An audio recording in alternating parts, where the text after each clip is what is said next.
The top stories tonight in Y News. The Department of Energy says the Luzon grid may still be placed under red alert until next week.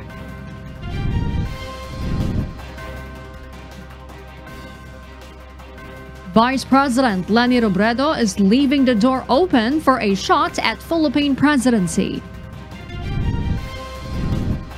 Inbound travelers inoculated in the Philippines need to undergo a quarantine period for only 7 days. And the Department of Transportation heightened security on the EDSA busway after a knife attack incident in Ortigas Avenue. Good evening, Philippines and the world. Today is Friday, June 4, 2021. Join us in the next hour as we deliver today's top stories around the country and in other parts of the world. I am Harleen Delgado. We are also seen in 1,935 satellite monitoring centers nationwide and via live streaming worldwide through the UNTV News and Rescue social media accounts and our website, untvweb.com. I am William Theo. First in the news. The Department of Energy urges electricity consumers to still be mindful of their power consumption.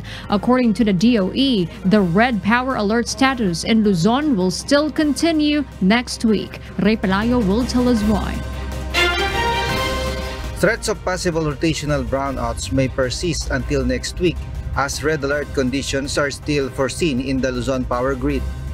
During a congressional hearing, Department of Energy Electric Power Industry Management Bureau Director Mario Marasigan said there are still insufficient reserves if no power plant will come in. Ano naman po yung nakikita natin for the next weeks? Yung pong end of this week hanggang next week, nakikita po natin na kung wala pang makakapasok na planta, below the red line pa rin po tayo, so kulang pa rin po yung ating regulated reserve, at magkakaroon pa rin po tayo ng red alert. But the DOE expects an improvement in the supply in the 3rd and 4th weeks of June and 1st week of July. The agency also expressed hope that there will be no rotational brownouts in Luzon for the rest of June. Energy Secretary Alfonso Cusi reiterated that the shutdown of the power plants is the main reason for the rotational brownout in the past days, which coincided with the increase in the demand during summer season. Ito pong pagkawala the last 2 days ng supply is because po yung pagkasabay-sabay na pagkasira ng mga 4 na malalaking planta po that we lost around 2,000 megawatts. In a separate interview, ERC Chairperson Agnes de Vanedera said that they already sent letters to 35 generation companies asking for their explanation for the unplanned outages that breached their limit for 2021. 13 of them already replied, saying that the outages are due to the delay of parts and arrival of technical people. The ERC also includes in their investigation the angle of sabotage in the supply of electricity. Kung wala namang mabibigay na ebidensya, ay hindi naman namin pwedeng tanggapin yung ganon. So ang nararapat na kaparusahan ay kailangang ipataw namin. Ray Pelayo, UNTV News and Rescue. We serve the people. We give glory to God. Inflation rate in the Philippines remained at 4.5% in May. According to the Philippine Statistics Authority or PSA, the inflation in May is the same during April 2021 due to the mixed price movements in commodity products. The annual growth rates and the indices of the following commodity groups moved up at faster pace in May 2021. The Bangko Sentral ng Pilipinas said the May inflation rate is within its forecast of 4.0 to 4.8%. The country's central bank also expects that the inflation will continue to decrease by the second half of 2021 to 2022 as domestic supply bottlenecks are addressed. The negotiations for the alliance of political parties have started as Davao City Mayor Sara Duterte may be possibly running for president in 2022 elections. Meanwhile, Vice President Leni Robredo maintained she remains open to running for president. Nel Maribohok explains why.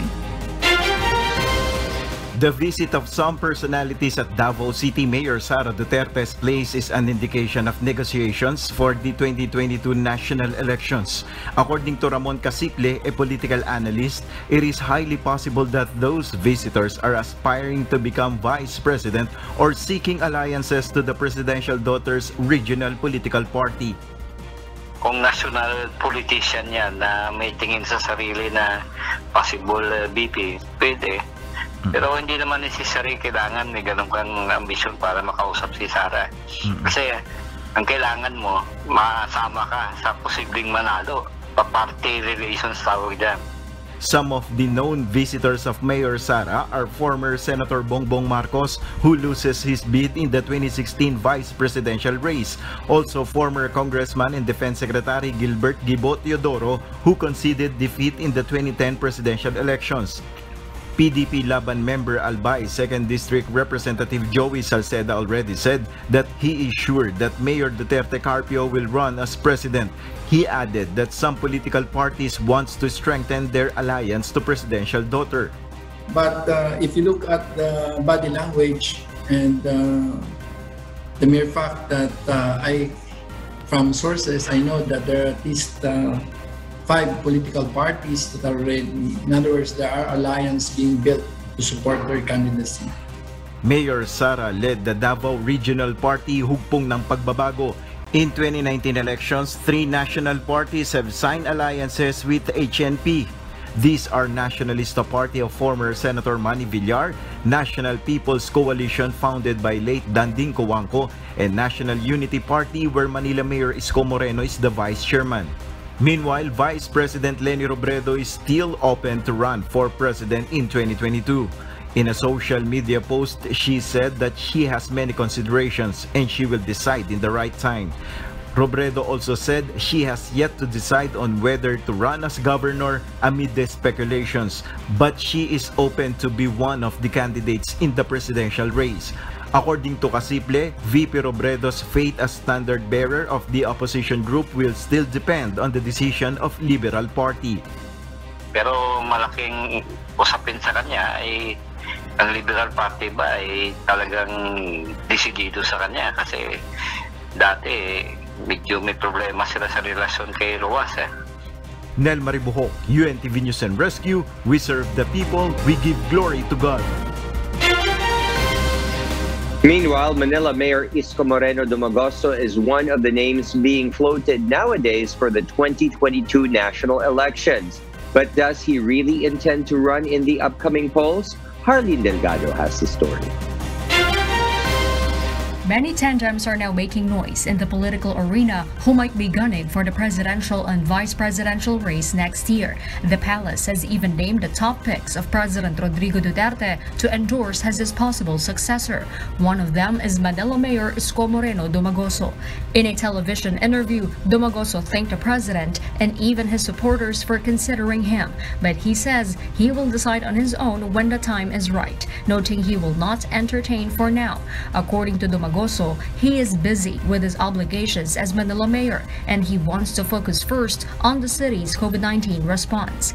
He adds he will definitely run in next year's elections, but the post remains to be seen.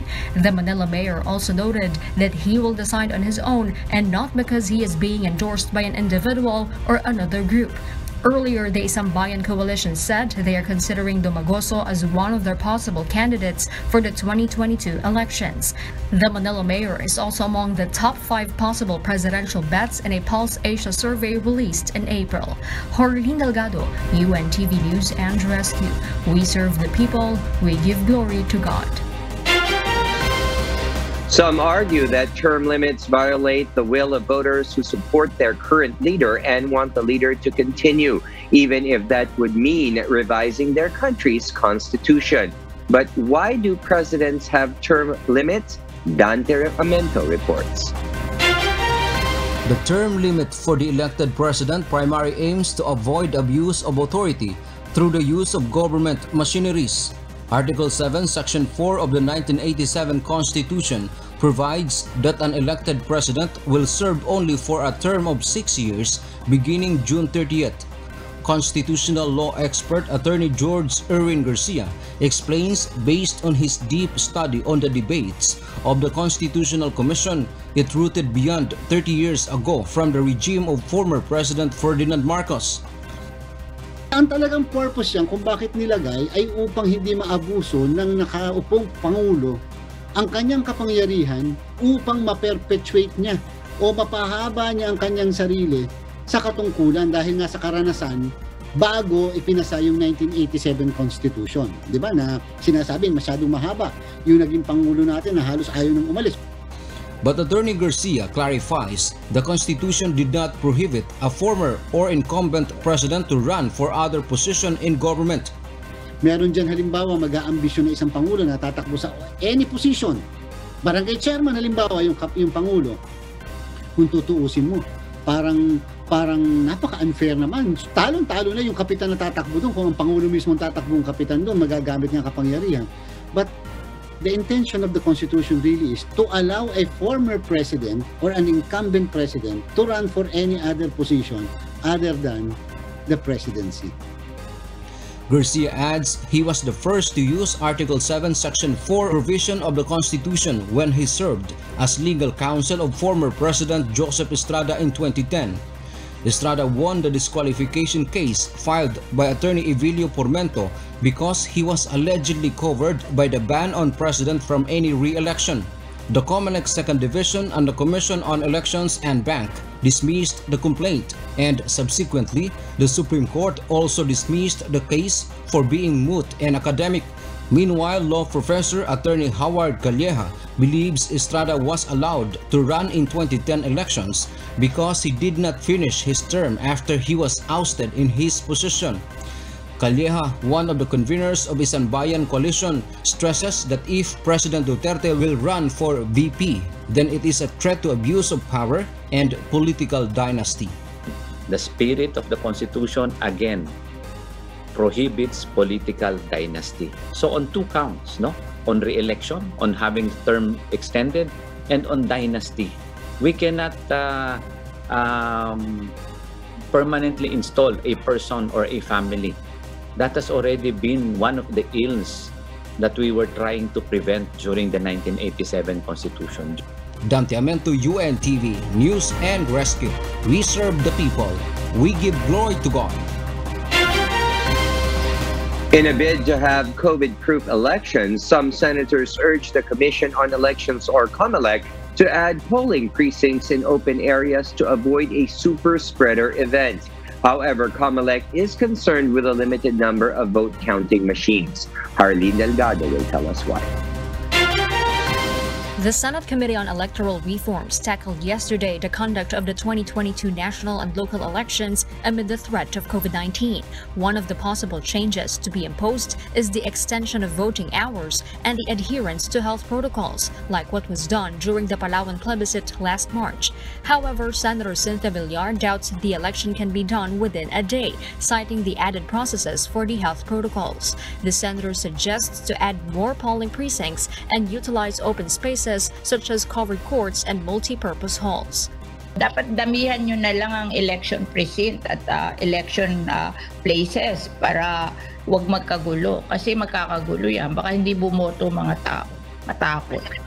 The Commission on Elections, or COMELEC, is open with the idea. However, the dilemma is the limited number of voting counting machines, or VCMs. The Commission says there will be 1,000 voters per clustered precinct in the upcoming elections due to the limited number of the VCM units.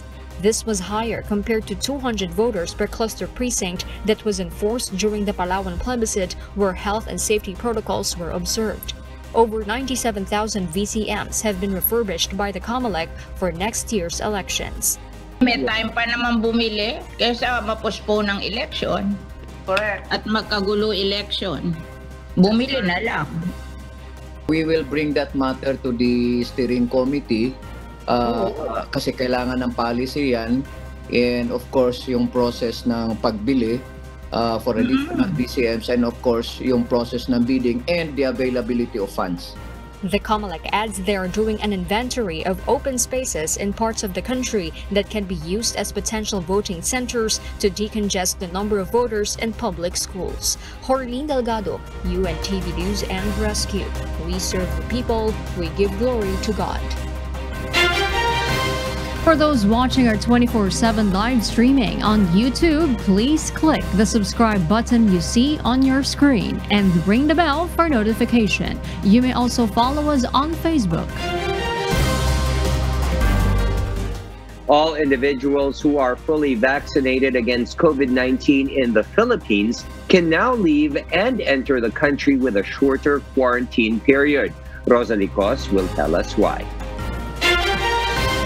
The Interagency Task Force Against COVID-19 has approved the guidelines on inbound international travel to any port of the Philippines of all fully vaccinated individuals who have been inoculated in the country. From 2 weeks, their facility-based quarantine period has been shortened to 7 days. Lahat ng papasok na fully vaccinated individuals ay kailangan sumailalim sa 7-day facility-based quarantine pagdating ng Pilipinas. An individual is considered fully vaccinated 2 to 4 weeks after receiving the 2-dose series or single-dose vaccine. Upon arrival at the airport, he must present his vaccination card before the Bureau of Quarantine. If the fully vaccinated individual manifests symptoms during his quarantine, he should undergo the RT-PCR test. But if not and has completed a 7-day facility-based quarantine, the Bureau of Quarantine will issue a quarantine certificate indicating the vaccination status of the individual. Meanwhile, Roque clarified the protocols do not cover foreign nationals, overseas Filipino workers, and Filipinos who have been fully vaccinated abroad. Thus, they need to complete a 10-day facility-based quarantine. Meanwhile, the IATF directed the Department of Health, Finance, Trade and Industry, Foreign Affairs, and National Economic Development Authority to convene and provide recommendations to further relax testing and quarantine protocols for certain classes of travelers. Rosalie Cos, UNTV News and Rescue.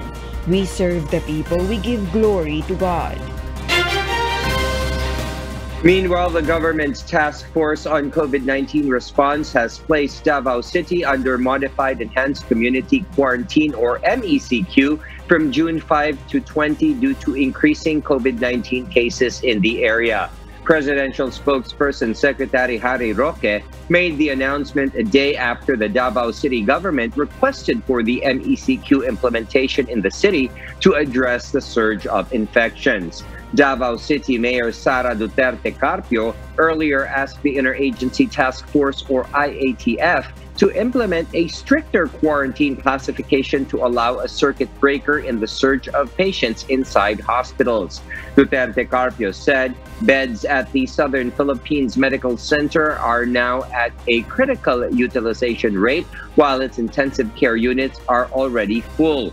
2 private hospitals in the city have also reached full capacity. Roque also announced that the IATF has likewise placed the General Santos City under General Community Quarantine or GCQ from June 5 to June 20. Philippine National Police Chief General Guillermo Eleazar officially gave the go signal for police officers to use the body-worn cameras. However, the system was launched since the guidelines on its use from the Supreme Court. Leia Ilagan will tell us why. Starting today, cops in Metro are now armed with body-worn cameras or BWC in their operations.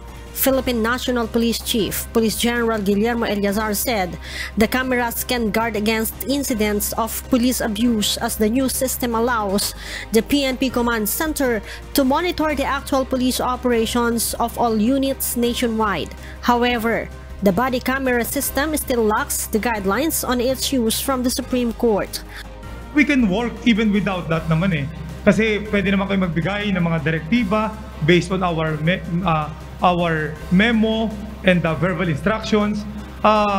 Iniintay din namin. Nagpadala kami itong ating mga konting input na ito sa ating Supreme Court and kung sakaling dumating na yung kanilang mga protocol, ayun, incorporate namin yun. Kasi magiging part siya na parang mandatory for that. Under the revised operational guidelines and policies on the use of body-worn camera, PNP personnel would use BWCs in anti-illegal drug operations, except where police operatives act as pusher buyers and perform test buys, service of search warrant and warrant of arrest, hostage rescue operations, high-risk check and checkpoint operations, security operations during the implementation of decision orders of the court and quasi-judicial and administrative bodies, and security coverage during major events. Eliazar said the cameras are tamper-proof and cannot be manually turned off by policemen wearing them. Sa pamamagitan ng body camera worn system, ipakita natin sa ating mga kabayan at sa buong mundo ang tunay na kahulugan ng pulis na Pilipino. Pulis na matapang, pulis na may integridad, at pulis na maasahan kapag hustisya ang pag-uusapan. The PNP will initially be rolling out 2,696 BWCs for the use of personnel in 171 city police stations nationwide. He added that the police organization needs 33 to 34,000 body-worn cameras to cover all police units in the country. Leia Ilagan, UNTV, News and Rescue. We serve the people, we give glory to God. And for the news abroad, the World Health Organization says the newly detected COVID-19 variant in Vietnam was the Delta variant first detected in India and not a hybrid variant. Ann Gonzalez will tell us why. There is no new hybrid variant of coronavirus in Vietnam based on the World Health Organization's definition. This was the confirmation of WHO Vietnam representative Ki Dong Park on Wednesday, contrary to the recent statement of Vietnam's Ministry of Health. According to Park, the new variant is a Delta variant or B16172 that was first detected in India. He says more observation and monitoring is needed in the following weeks. At least 4 COVID-19 patients in Vietnam were confirmed to carry the hybrid variant with characteristics from both the Alpha and Delta variants. Experts from the National Institute of Hygiene and Epidemiology discovered the Y144 deletion on spike protein S of the B16172, which was similar to the mutation found on the B117 variant. Such mutations have not been recorded by GSAID, a global science initiative and primary source that provides open access to genomic data of influenza viruses and the coronavirus responsible for the COVID-19 pandemic.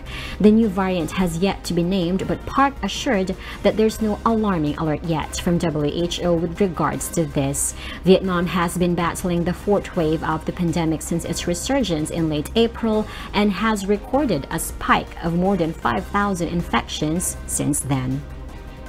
Ann Gonzalez, UNTV News and Rescue Vietnam. We serve the people, we give glory to God.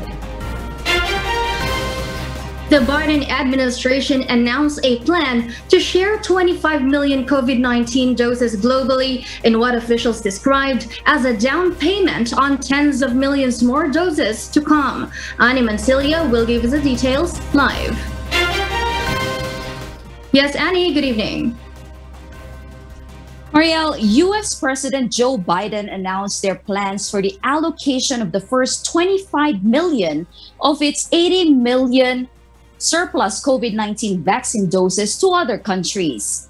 About 19 million will go to the United Nations COVAX program, which includes 6 million to Latin America and the Caribbean, 7 million to South and Southeast Asia, including the Philippines, and 5 million to Africa. The remaining 6 million doses will go directly to countries experiencing high surges like Canada, Mexico, India, and South Korea. U.S. President Biden stated that the country is determined to vaccinate every eligible Americans and to bringing this same urgency towards international vaccination efforts. He also states that they are not expecting political favors in return, but to help bringing an end to the pandemic. The United States have already committed $4 billion to the COVAX program and is expected to share a total of 80 million doses by the end of June. Marielle? Thank you, Annie, for that live report. U.S. President Joe Biden signed an executive order Thursday expanding a Trump-era list of Chinese companies blacklisted for their alleged ties to the country's military. The executive order listed 59 companies sanctioned for their links to Beijing's military-industrial complex. Former President Donald Trump's list from November 2020 targeted 31 Chinese companies in the telecom, construction, and technology industries. Biden's updated list includes companies involved in surveillance technology, which the White House has said is used to facilitate repression or serious human rights abuses that undermine the security or democratic values of the United States and our allies. In more than 3 decades, NASA is returning to Venus for the first time to gain a better understanding why scientists believe it could have been the first habitable planet in the solar system. RK Lorca reports. 2 separate robotic missions to Earth's nearest neighbor planet Venus were announced on Wednesday that will be due to launch between 2028 and 2030.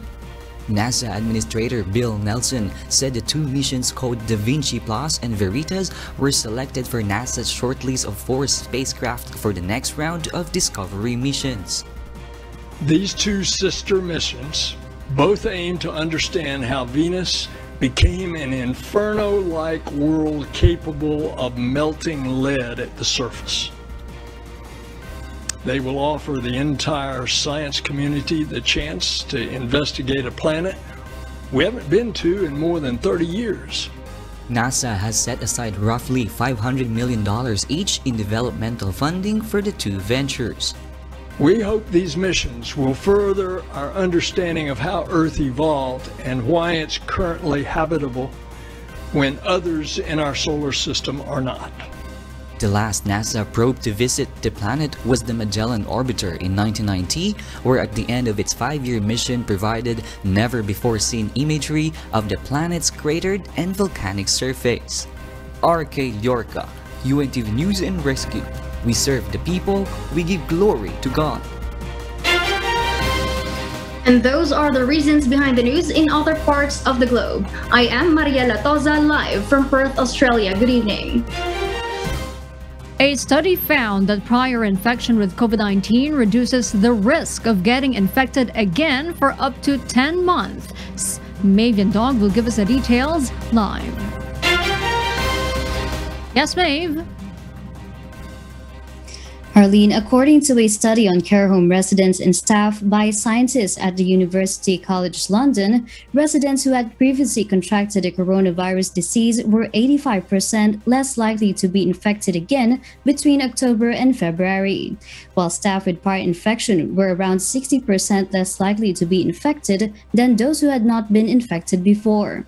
Lead researcher Maria Kritikov of the UCL Institute of Health Informatics said that the low risk of being infected twice and the high level of protection as a result of prior infection is reassuring, as the residents might have less robust immune responses. The study, which involved 1,429 care home staff and 682 residents with a median age of 86, found through tests in June and July last year that around a third were positive for the presence of coronavirus antibodies. Meanwhile, Associate Professor in Biomedical Technology at University of Reading, Alexander Edwards, said that while it is expected for natural infection to protect against more severe infection, there is still not enough data to show this. While the study covers the emergence of the highly contagious variant Alpha initially covered in the UK and implies a good level of protection against it, the variant Delta originally discovered in India remains a concern as it subsequently emerges in Britain. Back to you, Harleen. Thank you, Maeve Dog, reporting live from Kingaroy, Queensland, Australia. The Department of Health has advised those in small vaccination sites to assure that no COVID-19 vaccine will be put to waste amid the current problems encountered in the country. According to the DOH, they will have to transfer to a huge vaccination site if needed. Aiko Miguel explains why. The health department has prepared a contingency plan for vaccination sites if ever there will be power outages, typhoon, or flooding. According to the DOH, they have given a directive to vaccination sites to be well prepared to avoid postponement of set vaccination schedule in areas. Alam naman natin na ang pag-ulan dito sa atin ay minsan hindi natin nape-predict, no? Walang certainty. Kaya ang ating mga vaccination sites had been instructed to always be prepared for any type of disasters. So tayo po ay nakapagpalabas uli ng pagpapaalala sa ating vaccination sites regarding power outages, regarding flooding, regarding strong rains para po hindi nagkakaroon ng epekto sa ating pagbabakuna. According to Undersecretary Vergere, part of the logistics in vaccination sites are having big generators needed for the storage of COVID-19 vaccine supply. DOH regional offices have also been ordered to go to small vaccination sites and check what they need. Now, for example, in Luzon, in La Union, no, kung umulan ng malakas po dyan, meron po tayong kasama sa protocol natin kung ang vaccination site mo, unang-una, wala kang appropriate, no, na backup or option kapag nag-brown out, kailangan ikaw ay lumipat doon sa ating mas malaking vaccination site within the local government, or pwede namang humingi ng tulong doon sa regional vaccine operations cluster natin. So meron po tayo mga ganitong pamamaraan para po hindi masisira ang bakuna, makakapagtuloy tayo ng pagbabakuna sa ating mga kababayan. Meanwhile, according to the DOH, they are also waiting for the arrival of COVID-19 vaccine donations from the United States of America. According to the DOH, they are also waiting for updates from the DOH's Bureau of International Health when the vaccines will arrive. The said bureau is coordinating with the Department of Foreign Affairs and other agencies on countries' donations of COVID-19 vaccines for the Philippines. Tayo naman talaga ay nagagalak, no, at nagpapasalamat na tayo rin ay mabibigyan ng tulong galing sa ASEAN and galing pa rin sa ibang mga bansa na meron silang surplus of these vaccines. Based on the information announced by the USA, 80 million doses of COVID-19 vaccines will be shared worldwide by end of June. Aiko Miguel, UNTV News and Rescue.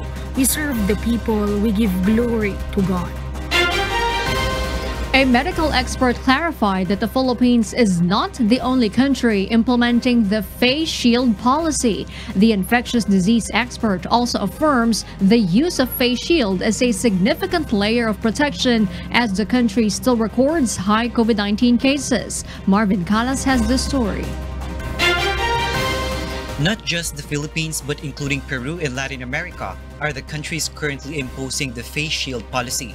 According to infectious disease expert and member of the Department of Health Technical Advisory Group, Dr. Edsel Salvana, the United States is acknowledging the added layer of protection like wearing double face masks.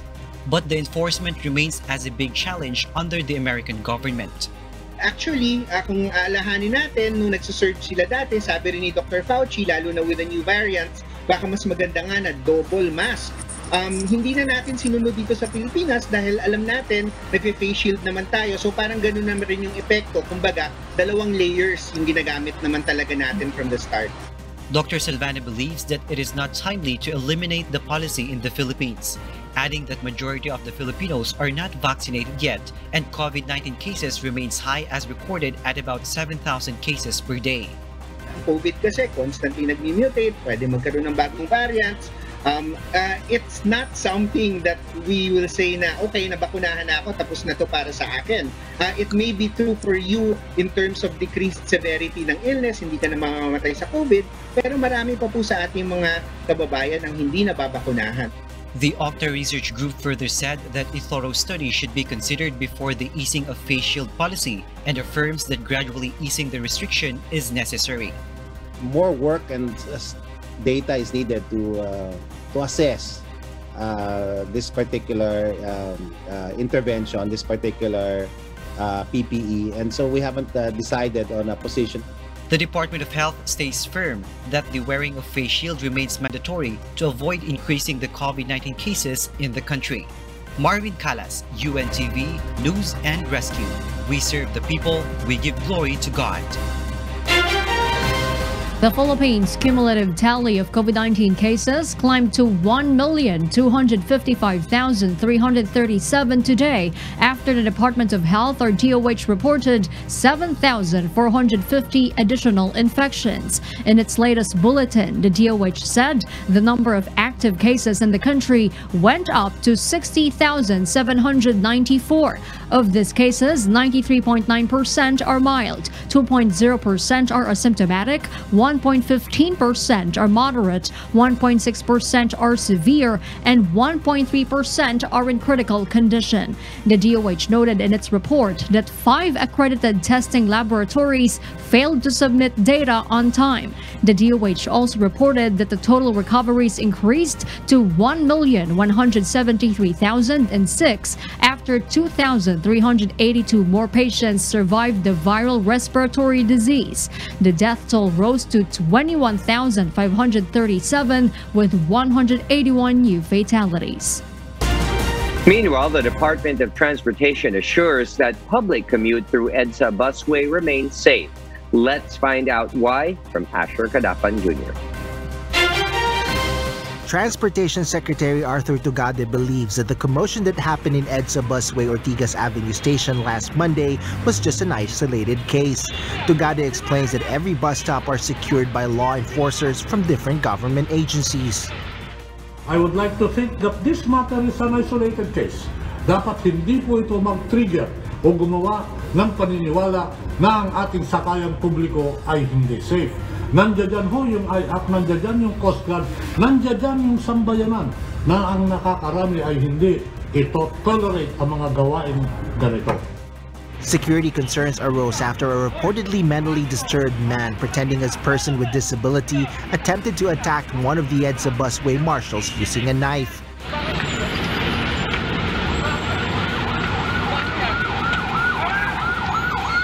Philippine Coast Guard Seaman Second Class Julius Gibran Abundol III explains that he was accosting the man due to complaints from some passengers.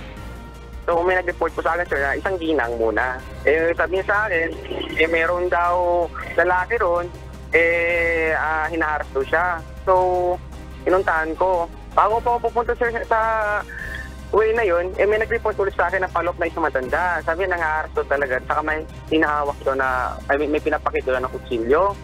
The commotion ended peacefully, leaving no one unharmed. With this, law enforcers deployed in the EDSA bus stops are being augmented from the Philippine National Police and the Department of the Interior and local government. This is in addition to IACT and PNP Highway Patrol Group personnel who have been manning the areas. Some public commuters, on the other hand, agree that it is still safe to travel through EDSA busway, but also favor adding more law enforcers to intensify safety and security in the bus stops. Ligtas naman po, sir, at may dalawa naman tayong nakabantay kaya mananatiling ligtas pa rin tayo. Ligtas na po pagsakay sa mga bus. Ligtas na, mabilis pa. Mas okay yung dagdagan na lang para mas safe. Yun sila dapat yung magbabantay din.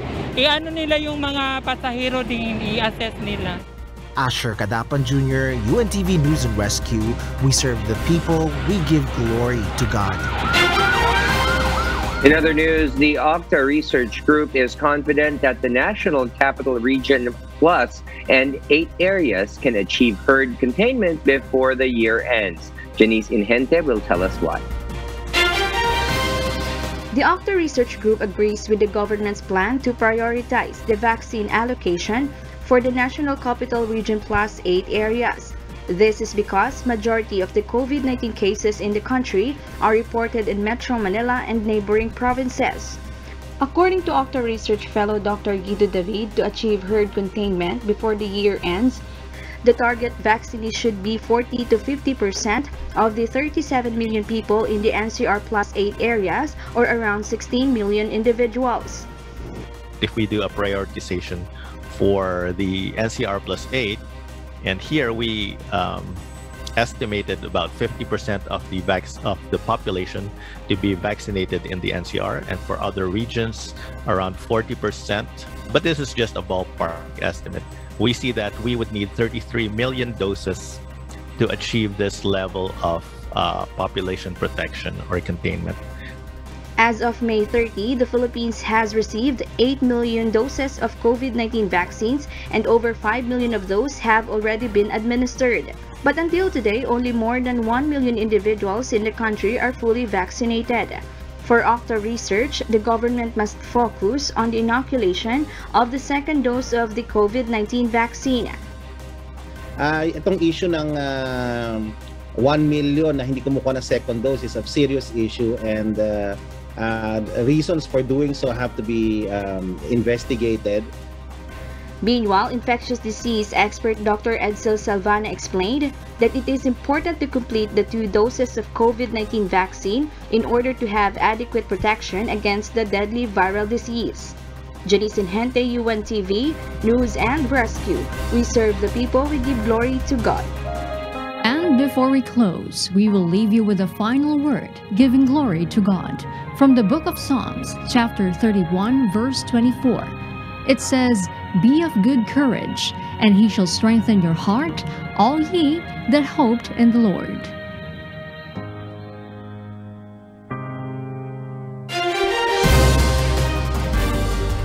And those are the reasons behind the news, June 4, 2021. Reasons we deliver to you as they unfold. I am Harleen Delgado. And because we need to know, we will always ask why. I am William Theo. We serve the people. We give glory to God.